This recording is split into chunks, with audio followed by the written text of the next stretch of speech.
कांग्रेस नेता राहुल गांधी ने अपने जीजा रॉबर्ट वाड्रा के खिलाफ जारी कार्रवाई को लेकर पहली बार बोला है। उनके खिलाफ दाखिल की गई नई चार्जशीट को लेकर केंद्र सरकार पर उन्होंने तीखा हमला बोला। उन्होंने इसे राजनीतिक प्रतिशोध और दुर्भावनापूर्ण कार्रवाई करार देते हुए कहा कि पिछले 10 सालों से रॉबर्ट वाड्रा को सरकार लगातार निशाना बना रही है। राहुल गांधी ने सोशल मीडिया प्लेटफॉर्म एक्स पर जारी अपने बयान में कहा, मेरे बहनोई रॉबर्ट वाड्रा को इस सरकार ने पिछले 10 सालों से लगातार प्रताड़ित किया है। अब जो नई चार्जशीट दायर की गई है वो उसी राजनीतिक विद्वेष और बदले की भावना की अगली कड़ी है। उन्होंने आगे कहा कि वो रॉबर्ट, प्रियंका गांधी और उनके बच्चों के साथ खड़े हैं और उन्हें इस तरह की मानहानिकारक और राजनीतिक रूप से प्रेरित कार्रवाई से कोई भय नहीं है। राहुल गांधी ने कहा, मैं जानता हूं कि वे सभी किसी भी तरह के उत्पीड़न को सहने के लिए पर्याप्त साहसी हैं और वो इसे गरिमा के साथ झेलते रहेंगे। अंततः सत्य की जीत होगी।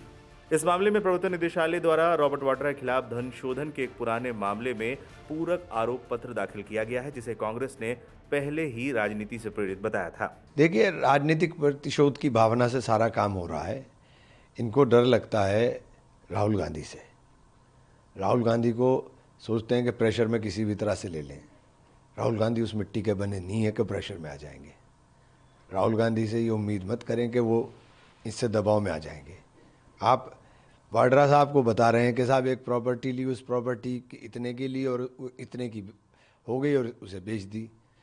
अडानी की भी प्रॉपर्टी पूछ लो ज़रा सा, 14 में कितने की ली थी और अब कितने की हो गई हैं? अडानी की प्रॉपर्टी का भी अंदाजा है। Aim right, achieve big. At KR Mangalam University, we provide you the platform to turn your dreams into reality. At KR Mangalam University. कि अडानी की नेटवर्थ 2014 में कितनी थी और अडानी की नेटवर्थ आज कितनी है, उसे नहीं देखोगे।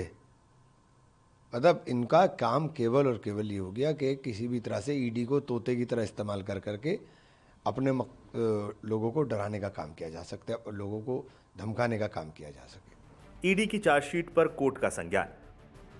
रॉबर्ट वाड्रा और अन्य के खिलाफ ईडी द्वारा दाखिल मनी लॉन्ड्रिंग मामले में चार्जशीट पर शुक्रवार को राउज एवेन्यू कोर्ट ने संज्ञान लिया। कोर्ट ने मामले को दस्तावेजों की जांच के लिए 24 जुलाई के लिए सूचीबद्ध किया है। विशेष न्यायाधीश सुशांत चंगोत्रा ने चार्जशीट को संज्ञान में लेते हुए अदालत के रिकॉर्ड कीपर को दस्तावेजों की जांच कर रिपोर्ट प्रस्तुत करने का निर्देश दिया है। ईडी की ओर से विशेष लोक अभियोजक एनके मट्टा ने अदालत में पेश होकर मामले की जल्द सुनवाई की तारीख मांगी थी। क्या है पूरा मामला?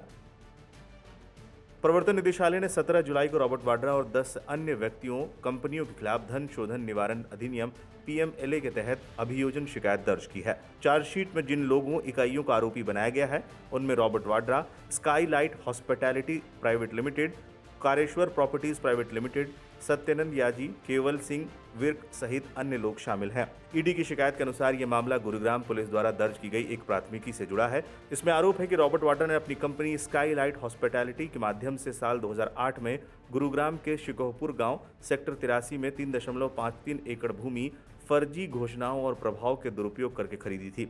जांच के तहत ईडी ने 16 जुलाई 2025 को एक अस्थायी अटैचमेंट आदेश जारी करते हुए वाड्रा और उनकी कंपनियों से जुड़ी लगभग 37.64 करोड़ की कीमत की 43 अचल संपत्तियां जब्त कर ली थी।